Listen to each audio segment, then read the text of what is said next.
Welcome everybody to our little webinar today. My name is Alex Guinness from the World Institute on Disability. Marcia Saxton, also from WED. And today we're going to be talking about disaster readiness and paralysis. This is a webinar for professionals and advocates. It comes on the footsteps of, or the wheel rolls, I guess, of a webinar that we did last Friday that was aimed at individuals with paralysis, and then also, you know, their families and their networks. But there's two sides of the coin here, and we'll talk about that a little bit, which is there's so much that needs to be done for paralysis around disasters that individuals really need to prepare. So as we get through this, that other one is available. It's on YouTube. It's waiting to be published. We'll publish both of these at the same time, and feel free to go and check out that video of that PowerPoint.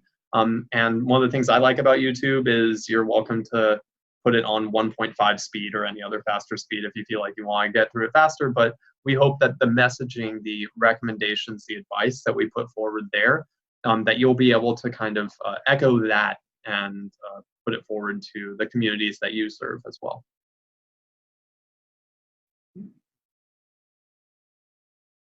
So this webinar is presented by the World Institute on Disability. That's where Marcia and I are here in Berkeley. And that our vision is a world where people with disabilities live fully integrated lives economically and socially.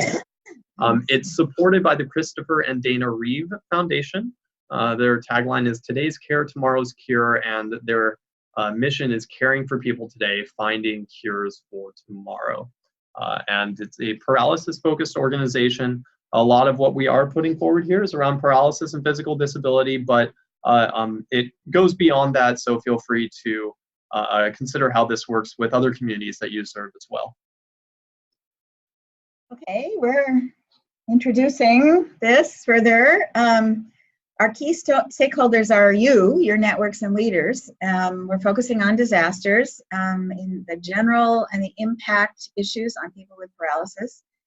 As we know, there are existing shortcomings, that's understated, and we need to look at the importance of individual actions in terms of weighing what government and community resources can do versus what individuals and families can do to get ready. We're going to talk about ideal policies and community engagement, next steps going forward, what needs to be improved, and we also offer valuable context and resources. We'll go by it quickly in the PowerPoint, but you can also find these accessible on the web. So who are our stakeholders? Here is the folks that we need to bring together. We have people with paralysis and other disabilities, obviously, individual support networks, and this is should include what we kind of call the team, the immediate team of people that can help to respond, as well as others to provide information, someone who might be a friend out of town if a person needs to evacuate their immediate area. And those networks, they include friends, family, caregivers, neighbors, a whole bunch of individuals. And it's important for the paralysis community, I'll say also, because Marcia has talked a lot in her previous sociology work and things along those lines, but that this is kind of, people with disabilities can be a little bit of a socially isolated community. And having those strong support networks and then talking to them about disaster response, really paramount throughout all of this. Disability advocacy organizations, there are many organizations, and their constituencies can be disability in general, they can be mobility-related disability, they can be spinal cord injury, which is, you know, one cause of paralysis. They could be multiple sclerosis, another cause of paralysis. You know, there's a whole bunch of different stakeholders there in terms of the advocacy organizations, government actors at national, state, and local levels. So you've got disaster managers, social service agencies, local fire departments, things along those lines. And this is disaster, and then on the other hand, disability, and a whole bunch of agencies touch on disability. Then legislators and regulatory bodies. There are a couple of couple of pieces of legislation that are being proposed that can really be transformative. And those can happen and be used as framework for things at the local level as well. And then other related nonprofits, the Red Cross, for example, runs a lot of disaster shelters and is a key partner and stakeholder. And when we get to the end in our little chat, we'll ask, in our last conversation, who else? Tell us, who do we need to be considering? And then for you, just think about who else in your area right now. What do we mean by disasters is next. A disaster is an event that disrupts systems, services, infrastructure, and other resources needed for health and safety. That examples include wildfire, flood, extreme weather, high temperatures, earthquakes, tornadoes, and other major disruptions. Yes, each disaster is unique, but many disasters have common themes. We'll talk more about that. Sometimes there are warnings, other times not. In some disasters, people are required to evacuate. In other cases, people are told to shelter in place, and we need to think about both. And this first bullet point, a disaster is an event that disrupts systems, services, infrastructure, and other resources. We talked about this a little bit on Friday last week, is that a hurricane isn't a hurricane because there's a bunch of wind and rain. And it's not even necessarily, or a hurricane, it is a hurricane, but it's not a disaster because there's a bunch of wind and rain. It's a disaster because that wind knocks over a power line, and then somebody who needs power, so a system and a service and infrastructure, that gets disrupted, and then that person's life gets disrupted. It's because flooding goes over roads, and then they can't move in or out of their area, or services, systems, and goods can't get to them. Weather in itself is a problem. It's what weather does to infrastructure, services, and people's quality of life that makes it a disaster. And that's really what we need to think about. Yeah, another way to put it is the independent living model absolutely depends on a stable infrastructure. Mm-hmm. And when that's disrupted, all bets are off. The environment has changed utterly, and then the usual services and relationships and resources are changed. And that kind of gets to this. Well, we'll have a couple examples, and then that's another slide in a minute. But the couple examples that we have right here are earthquakes on the left. This actually is an earthquake. I think it was in Italy, and you can see how much the asphalt is just cracked all over the place. On the right-hand side, we have Hurricane Katrina, a Category 5 storm that just devastated the Gulf Coast back in 2005, and actually was a bit of a wake-up call for a lot of the disability community because of the images that came out of Katrina of people in wheelchairs stuck on the streets, of people with disabilities in the Superdome being taken care of, and just seeming like there wasn't the services there that they needed, being so problematic. So you can see that there are different types of disasters here, and we can kind of compare and contrast them. So on the left, you've got earthquakes, and the earthquakes, it's sudden, without any warning. We've got disrupted utilities, communications and services, power lines will go out. Certain things like, there might be an emergency shutdown of a power station, or natural gas lines. The utilities will shut things down. Precaution as well as actual infrastructure being damaged on that front.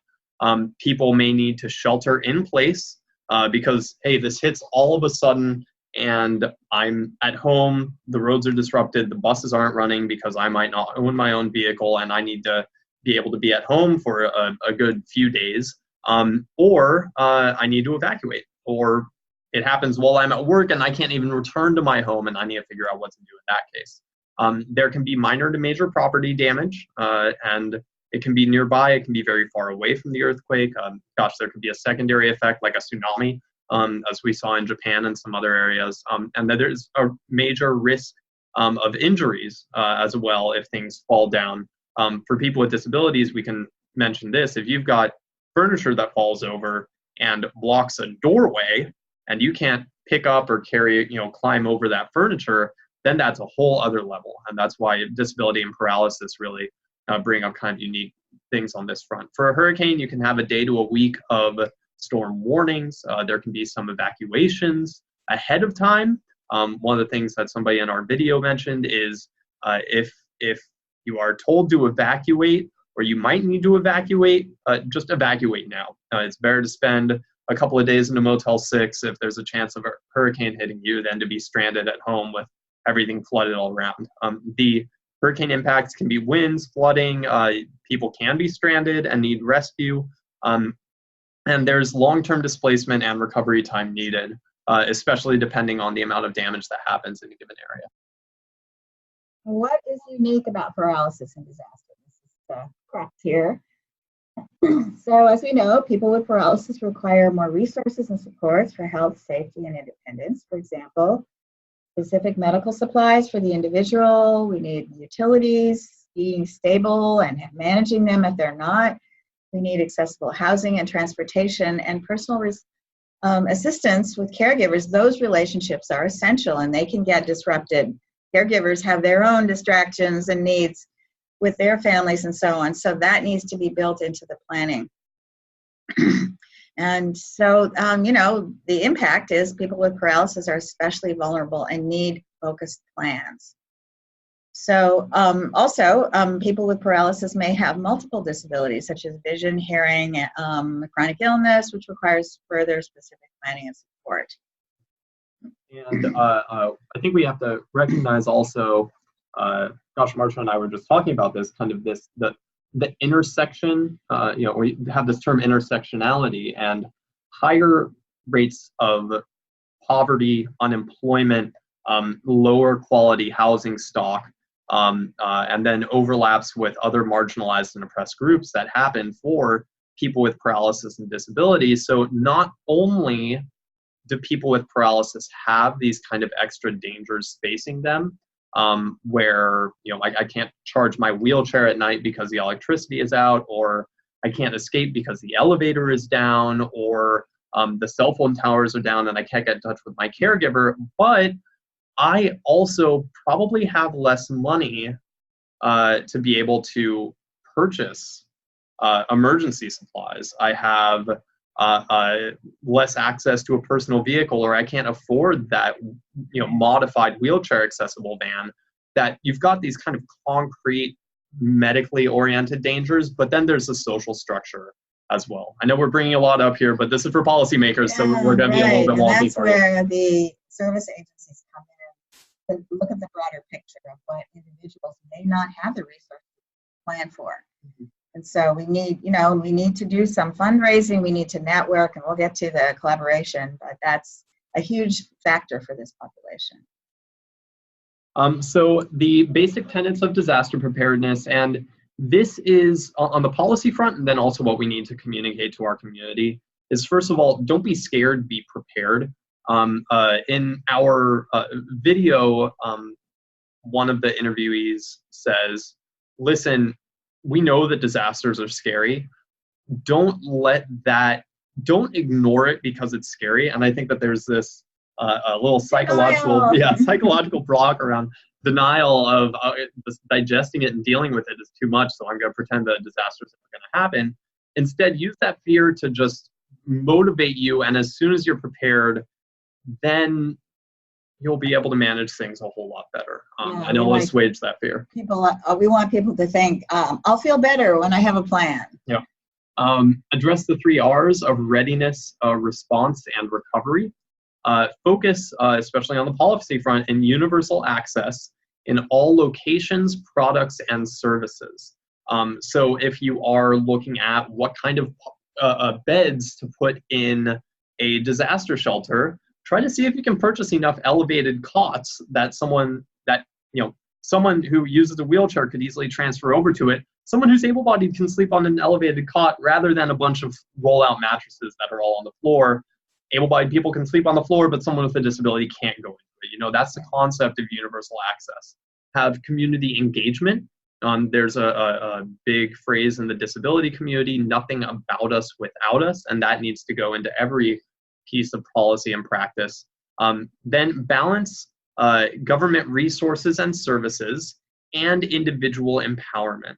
So we, in the disability and paralysis and advocacy community, and especially the people that have gotten more and more into the policy sphere, we recognize that disaster managers have limited funding, bandwidth, capabilities, time frames. Obviously, you can only build up so big of a fire department to wait for the one disaster that's going to strike once every 100 years, and then you have a million fire trucks waiting around. That there's this tough balance between meeting the extreme disasters versus not spending all the money in the world.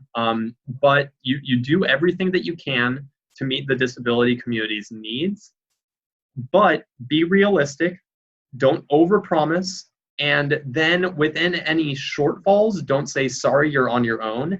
Instead, take that next step, motivate people, provide them with the information that they need to be individually empowered, develop their own plans, use their own networks and the resources that they have, and then almost be a partner in all of the work that you do. Actually, a final point there is that the disability community is really well connected in a lot of ways. There's a ton of my friends have spinal cord injuries, paralysis, other different types of disabilities. And we can talk with each other and provide information and resources and utilize those networks and those community ties that might be around as well. Oh. Okay, what must be addressed? Okay, this is getting down to the nitty-gritty. We need to think about having sufficient supplies and supports for both shelter in place and external sheltering. We need to think about communication. They may include warning lists. We'll talk more about that. Sending out relevant information through networks. Planning for evacuation. In the event, we have to think about accessible pathways, proper transportation, coordination, and so forth. We want to think about emergency shelters, as we've been mentioning, accessibility, medical and personal care resources, and so forth. Flexible benefits and services are really a sticking point, because when the infrastructure is disrupted, you know, those offices that issue the checks and the resources and so on are going to also be disrupted. So we need to think about that in shelters and across counties and states. Then eventually we are going to look at long-term recovery, return to home and or to relocation. And the planning has to be comprehensive. We have to think about all the different options and possibilities, and coordination among key stakeholders and communities. And that's where we really need to think about crossing agency lines between government, nonprofits, and service agencies of all kind to make those connections beforehand. And just looking at, what is that, bullet point number 5 there, the flexible benefits and services. There's some proposed legislation, for example, the Disaster Relief Medicaid Act, that allows for portability of Medicaid across state boundaries in a federally declared disaster situation. So this is the sort of thing where so many services for people with disabilities, first of all, just the management of it happens at the county level, and the eligibility and funding comes from the state. That if they have to evacuate the Florida panhandle and cross over to another southeastern state because there's a hurricane coming, that all of a sudden there's a huge really uncertainty about how their needs will be met. That if they are given individualized help through a personal care attendant, and then they lose track of that person, that they need to find immediate other help. And I do think that in shelters and then in other places, if people need to evacuate, that there should be staff people and policies and procedures to really meet the needs that people have. In terms of long-term recovery, and I know I keep doing little tangents here, but an article that I recently came across said something like 1/3 or more of new housing stock in coastal states is being developed in increasingly dangerous floodplains because of rising sea levels and things like that. We're in a situation now where we need to be building more housing, period, because there's a growing population, there's a homelessness crisis. I always say, whenever you're building more housing, ensure that it's universally accessible. Make sure that if you have a multi-story apartment complex, that the ground level has an automatic door opener, that there's at least a few units that have roll-in showers, everywhere has grab bars in the bathroom, thing like that. And build those in relatively safe spaces, and have that available for if people need to move or relocate after a disaster, that there's just simply more accessible housing. That's the whole universal access model that we work off of. No, I don't know what in the world is going on with the slide, but okay. Supplies and supports. That's continuing. The universal shelter in place and go bag kits. Really important. We can't emphasize enough that people need to have at least some of their, these items: water, non-perishable food, first aid, flashlights, backup power, and then specific for disability, medical, and health resources, bathroom and personal care, their medications, pressure relieving tools like the boots, and to talk with and have conversations with their personal assistants, their attendant caregiver. Often these are non-medical personnel who may have their own needs in a disaster, and so we have to have those conversations in advance. We need to talk about, as Alex was mentioning, accessible shelter, bedding, bathroom and bathing resources, and think about mobility. Like, what's the backup wheelchair if the power chair can't get taken down the stairs when the power goes out? And also to plan for vehicles and transportation needs, etc. And I think it's important for every power wheelchair user to have a manual wheelchair available as a backup. And we say that because in terms of evacuation, that somebody will have the potential danger where they usually use public transportation, and then all of a sudden public transportation is out, they don't have a wheelchair accessible van. The only way that they can get out of town is if they have a friend that picks them over into a sedan. And in that case, they're going to need a manual or a folding wheelchair to get thrown into the back seat or into the trunk, taken apart and then go with them because the power chair can't go. I personally, I use a power wheelchair. I have a C5-6 spinal cord injury, and my first chair that I got 15 years ago, it still functions.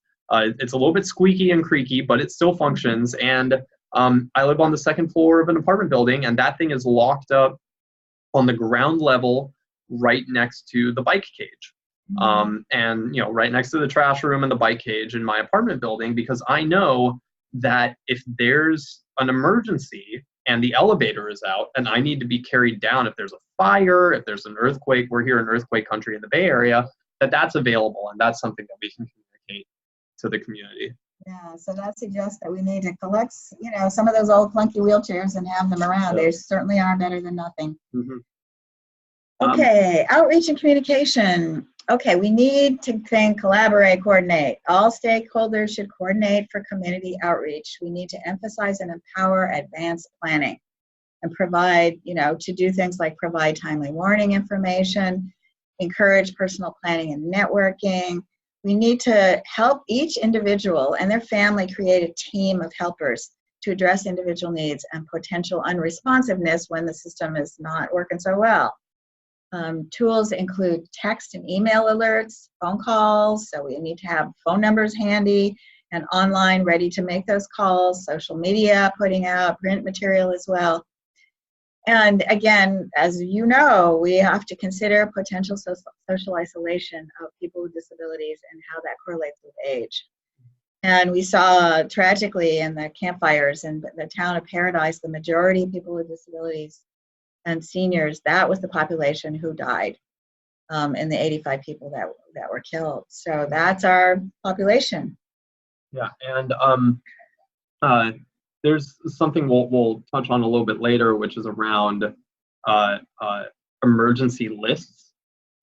It's really valuable for planners, advocates that are doing outreach and networking with the disability community and stakeholders to encourage them to sign up for county or city or state level emergency alert systems. Here in Alameda County, we have AC Alert, and AC Alert will give a text message for if there is, if it's fire weather, which fire weather is dry, hot, windy weather in the middle of summer when there's a lot of dried out fuel. That if there's a potential for power outages because of a heat wave, or they're actually doing advanced power shutoffs now because of how transmission lines can spark fires.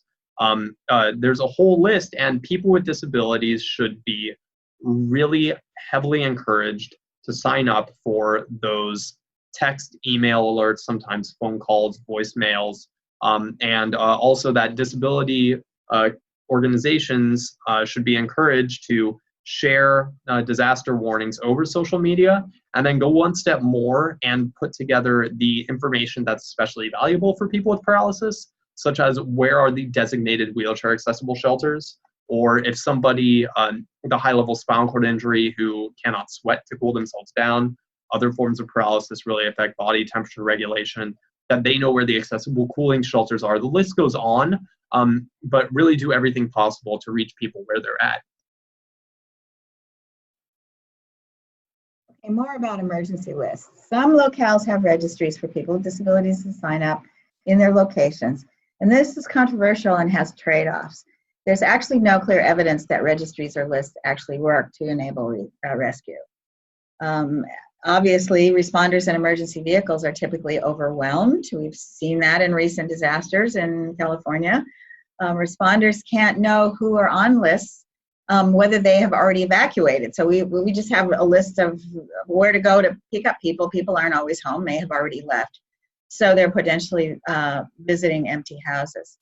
And then there's issues of privacy rights that require confidentiality in collecting and storing lists, you know, from Medicare, HIPAA, and so on. So we can't keep lists of people who have these affiliations and identities and so on.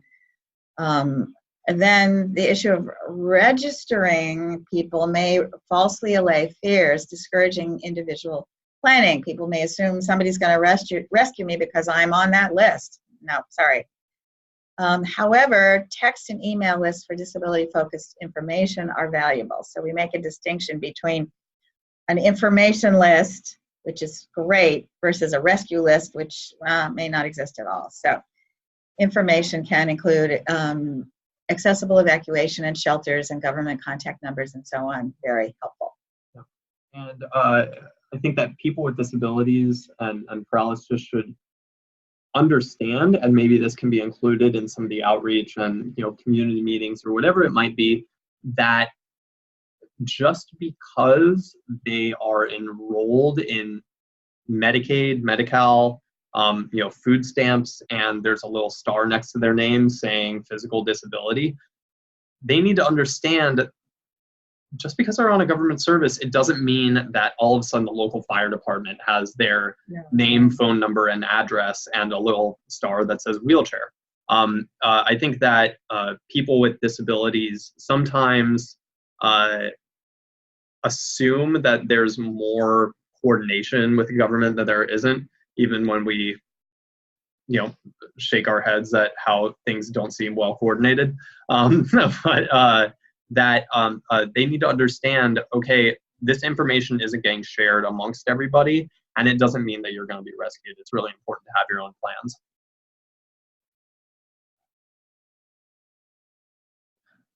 I realize what happened here is, okay, so evacuation. Sorry, everybody. Okay. Evacuation, excuse me, includes exiting one's home, securing transportation, exiting the danger zone, the area that's disrupted, and going to a safe shelter. And these places where people are going have to address access and supports. So exiting home, we need to, as mentioned, encourage spare wheelchairs. Evacuation slings, I'll let Alex talk more about that since he's more, experiencing that. And coordinating and practicing with neighbors. So the idea of having a rehearsal with family and neighbors is really important so that people can kind of think through their roles. And then to ensure clear pathways, especially for major disruptions like earthquakes. And we have to think about looking at multi-story buildings and working with building managers to plan together with other units and people in the building to assist. So thinking about transportation, we have to identify accessible transportation options, including the drivers of those vehicles. We can consider people with disabilities lower car ownership. I don't know what you mean. Sorry, lower rates of car lower rates. No, we don't all own low riders. Low riders. Lower rates. Yeah. So people, our people don't tend to have their own vehicles. Some do. Alex does. And higher use of paratransit and other kinds of transit vehicles, private companies, and so on. So we want to think through how to make those available and coordinate with them in advance in the in the event of a disaster. We want to identify the meetups. That means coordination with where you're going to go with caregivers, potential family options, and so on, or to the shelters. So these things need to be thought about in advance. It's a lot. Yeah, it's overwhelming, but we want to encourage people to start with something. We're not going to be able to handle everything all at once and have plans for all these factors, but begin with something. Choose what your agency can think about now and move ahead. I think there's something to be said for, now that we're talking through this, I wish that we had kind of put together another slide with the checklist for what should a personal preparedness plan include. That is available online in some of the links that we provide near the end of this, but that should include methods of communication with caregivers, with a potential driver, right? It should, the cell phone towers are down, so Uber and Lyft aren't going to work, and you might need a little old school two-way radio to communicate with your buddy or your neighbor that has a van or a car and the rest of it. Speaking the note about evacuation slings is there are actually some companies now that are making neoprene, plastic, really tough, good slings, like almost like hammocks with 4 or 6 handles on them. And it's the sort of thing where I could go over near the stairway of my building, lean forward, have someone tuck it behind my back, lean back, have them slide it underneath my thighs, and then have one buddy on either corner or one neighbor, or just like yell and say, hey, help me out with this now because I need to get downstairs because there's a fire on the 5th floor. And then they just hold the corners and carry me down the stairs. And I ditched my wheelchair in the back. That's why I've got a spare one down on the 1st floor, why someone might have a manual chair that they can take down with them. But slings and things like that are important for people in multi-story buildings, especially. Okay. Oh, okay. Is it my turn? I don't know. Yeah, sure. Sure. Okay. Okay. This is so we know that shelters will be created in communities where the disasters are occurring, but we want to make sure that shelters have universal access in their physical facilities. So the entry has to be level entry. There have to be wider aisles. The bathrooms need to be accessible. We have to request elevated cots for transfers and softer bedding to prevent bed sores. If I could jump in really quickly right there. A couple of things. For bathrooms, if they're ever requesting porta potties, for example, to go outside in a long-term shelter, try to highlight and request at least one that's a fully wheelchair accessible spot. Ditto for showers. Soft bedding. One of the things that I always take with me when I'm on the road, and I think it would behoove shelter managers to look into, $40 memory foam mattress toppers. A 2-inch memory foam mattress topper can prevent bed sores, and there's $40 online. Talk with the paralysis community. Individuals really have great experience, and there's affordable ways to do this. Yeah. Yeah. Shelter managers need to know that service dogs are allowed by law and that users don't need to have documentation. This is a tricky thing because sometimes shelter managers are confused that someone else will be scared by the dog and they're afraid of fleas or whatever, but the dogs are absolutely allowed by law. And that training needs to be, really emphasized. We get also, the next point, we get concerned about shelter managers not being aware of the needs of people with disabilities and responding to that, and they don't just want to ship somebody with a wheelchair or other medical needs to a medical hospital kind of setting. And we want to discourage that because hospitals are going to be very busy because of people with new injuries. And we don't want to stick an experienced disabled person in the hospital where they will lose control over their own needs. They are experienced users. They need to be in charge of their care. So hospitals are not a great place for people with disabilities if they're not injured. So that's a very important point to make with shelter managers. We need to coordinate with medical services and caregivers for providing assistance in the shelter. And shelter managers need to learn to listen to shelter residents about their own needs. They can articulate their needs for care and collaborate and have to be creative about how to provide assistance for people entering the shelter. You want to talk about the FAST program, Alex, since you're a trainer? Yeah, absolutely.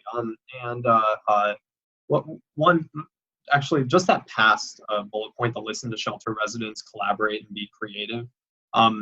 People with disabilities, I think, are some of the most ingenuitive MacGyver-y folks that we know. And a lot of people are really good advocates. But on the flip side, often people with disabilities are kind of assumed to not be as capable for managing their own life. Yeah, it's a disability stereotype. Yeah. And their concerns are shoved aside. And they might become frustrated, and then they're deemed as this, yelling, crazy disabled person, and then they're discounted even more when really what they're trying to do is get legitimate needs met and communicate the way that they've seen has worked best for them in the past. So use calm communication, listen to people, work with them, and things will be much smoother. California, this last point, the FAST program, functional assessment service teams. So this is a collaboration between the California Department of Social Services and actually Red Cross shelter managers, where when there is an emergency shelter that's brought up, there are these what they call FAST teams. And FAST teams are trained through the California Department of Social Services. They are shelter volunteers and sometimes staff members from agencies or disability organizations. And they are basically taught how to, what are the rights and what needs to be provided to people with disabilities in a shelter. And here's how to be creative to meet those needs. And it's really, really useful to have a team of people that can be creative, that know what's needed, that know how to interact with people with disabilities, and then have a little badge on them and can go to the shelter manager that's ignoring the people with disabilities needs and say, wait, I'm here, I'm official, you need to do this, let's be a good team together and make it happen. So look into that program, it's really worthwhile. Functional assessment. Service teams. Yeah. So power outages, and actually, you know what, we've got about 20 minutes here, so I think I might try to jump ahead a little speed-wise. It's amazing how time flies. Power outages can occur during conventional disasters or be their own disaster for people with paralysis. If there's a power outage because some transformer blows down the street and we don't know why, and that turns off my elevator, I'm stuck at home.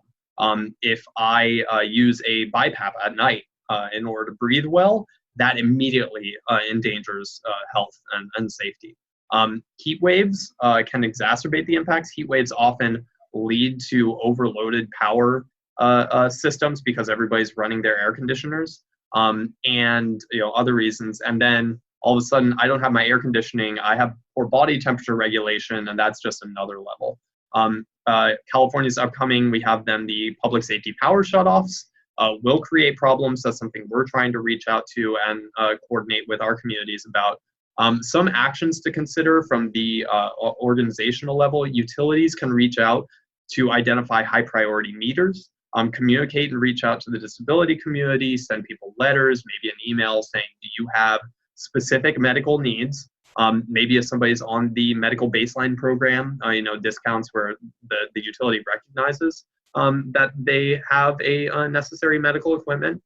Include anticipated outages in those text and email and phone call emergency alerts, and support people with electric medical equipment.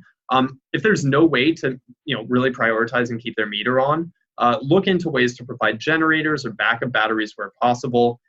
Is there money to make that happen? Look into it. Try to find some grants or just set aside some organizational funds to make it happen, or provide other financial supports that can help people take better individual actions. For long-term planning from the shelter to recovery, we have to think about providing housing, healthcare, government services, and personal support. We need to seek portable benefits, as we were mentioning, across states, and expedited applications, specialized agency staff for rebuilding life. So this is something that we have to think about longer range, that addressing the complications of disabled people relocating, including addressing employment issues and money. We have this concept of starting fresh as an opportunity to improve living conditions with better housing benefits. It's a fantasy that a disaster could result in, kind of reevaluating the individual and the community's circumstances. And we have to craft and advocate for and implement transformative legislation. And there's so much that we need to look forward to. The proposed Disaster Relief Medicaid Act that Alex mentioned provides a powerful framework. Yeah, I just think that starting fresh thing. There were situations post hurricanes where houses were kind of moldy and had to be torn down, other things like that, and people were concerned about what they called gentrification of new, nice buildings being out of the price range of the original residents, and certainly that's a concern. I think we need to, if there ever is rebuilding of housing, make it universally accessible, consider putting in designated low-income housing so that people with disabilities can have better accessible homes, if they and just make things to rebuild a better, more accessible world. So 3 slides on individual planning. Oh yeah, and here's Rough and Ready, our disaster. Yep. Service dog. He appears in the video. Yes. As a puppet and as a real dog. So the basics of readiness planning is that, first of all, everyone with or without paralysis should prepare for disasters, which means that they need supplies to stay safe at home for 1 week at least, and a go bag in case of evacuation. Consider having multiple go bags, if one at home, one at work, one at your best friend's house that you go and play video games with 2 hours a night, or whatever. Have 5 go bags at the guy with 5 TVs for football Saturdays. Or have one in the car as well. Have emergency evacuation, transportation and shelter strategies, plans for communicating with friends, family, and neighbors. Again, consider getting a landline. Consider having radios for. We're also reliant on cell phones, but towers might go down. Have ways to stay informed from government and disaster responders using multiple media, and then have a sketch out plan and ideas for recovering long term.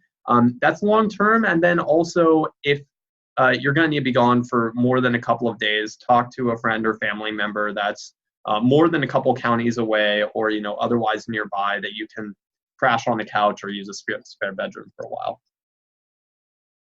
Okay, and paralysis extras for readiness for our specific population. We want to encourage people to create a team of 4 or more people, because we can't necessarily know that each of the people that we've chosen to be on our team are going to be available because they're distracted by the disaster. So they need to be ready to check in and help out. It could include neighbors, family, friends, and caregivers.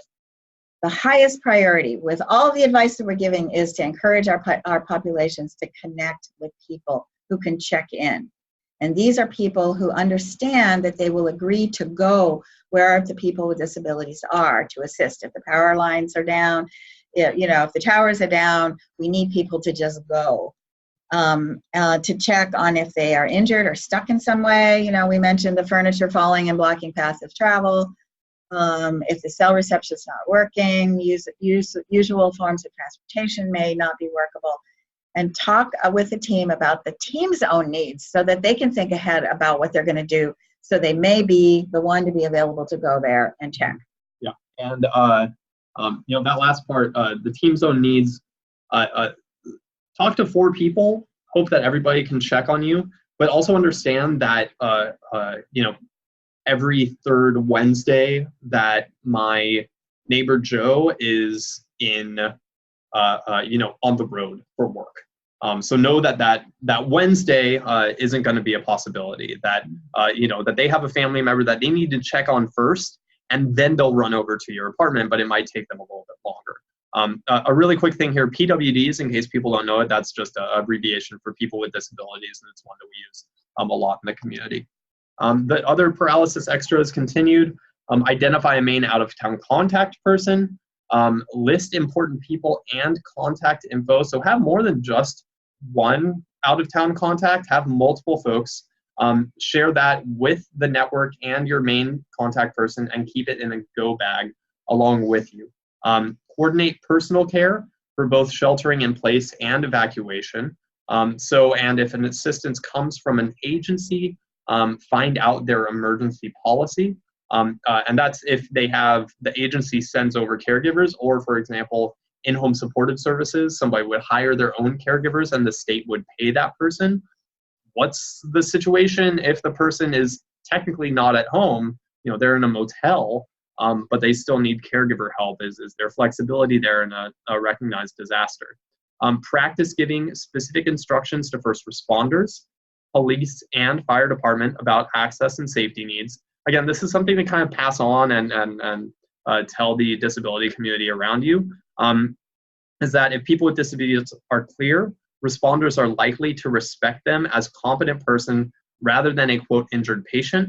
And then from all of our friends here, the disaster managers side, work with first responders and really instill that idea that people with disabilities are not injured patients, that they are,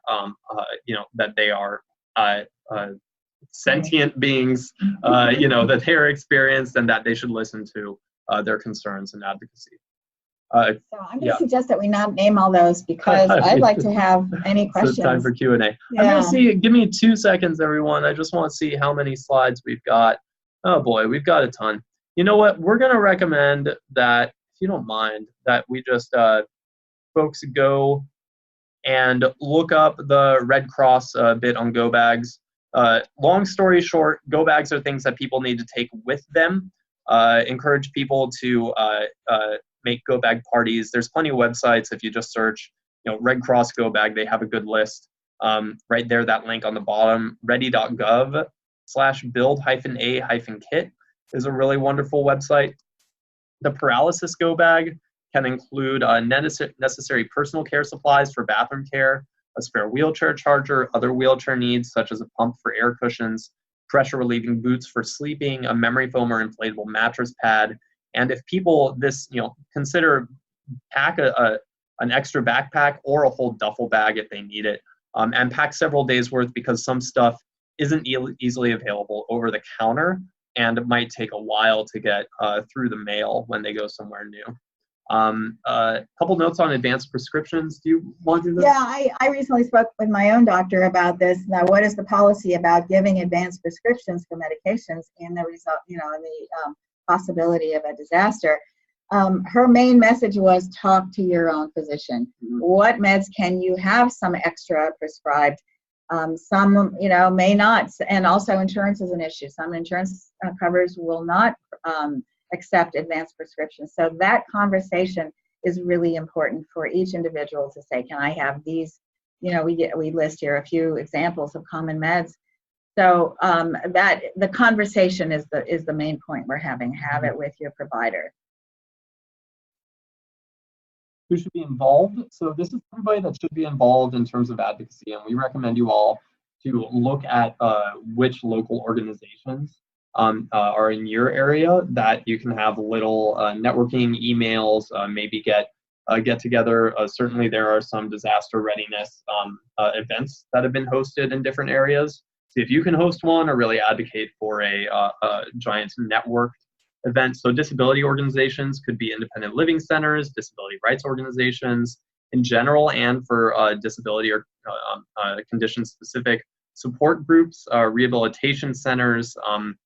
For disability agencies, you've got Medicare and Medicaid, social services, personal care services such as in-home supportive services, Department of Rehabilitation, who works on employment, and that's encouraging employers to have good plans and also assisting people in that long-term recovery. Senior centers, etc. Disaster-related government agencies are Federal Emergency Management Agency, state offices of emergency services, county emergency managers, city staff and departments, police and fire. Disaster organizations could include the Red Cross, the community emergency response teams. Yeah. I took a cert class, and it was the good news and the bad news. I loved the fire professionals who were teaching it, but they were, in my particular town, they were not particularly versed in disability-related issues. So that there is an advanced training for the CERT teams that we need to get in place in all of these communities. And finally, network and coordinate. So here's a nonprofit shaking hand with Washington. Part one is coordinate and network at all levels. So disability, disaster, nonprofit, agency, unofficial community groups, really spread out and be creative. Agencies and responders must plan and work together in their locales to address a specific and then also complex needs. Disability and service organizations can work and plan together with transportation agencies, first responders, communication systems, healthcare agencies, city planning, and so forth. Make sure that everyone and all organizations are, quote, on the same page. Provide consistent information and resources. Something that's going to be going up on our website is a little trifold and a brochure for people with disabilities to get better disaster plans. And then we'll also have that video that's up online. We really hope that, maybe include that in your consistent info and resources. We'd appreciate that. Next. Okay. We have to provide frequent disaster education events, and this is why we're offering this PowerPoint that you can take. You can download the handouts, find the information on the websites, and make this part of your regular initiatives. We'd like to see this information on your websites and a semi-annual training event on disaster preparedness. We need to have staff training and workshops for members and clients, and have rehearsals, where people have to think through and actually enact in their homes and communities how they're going to respond.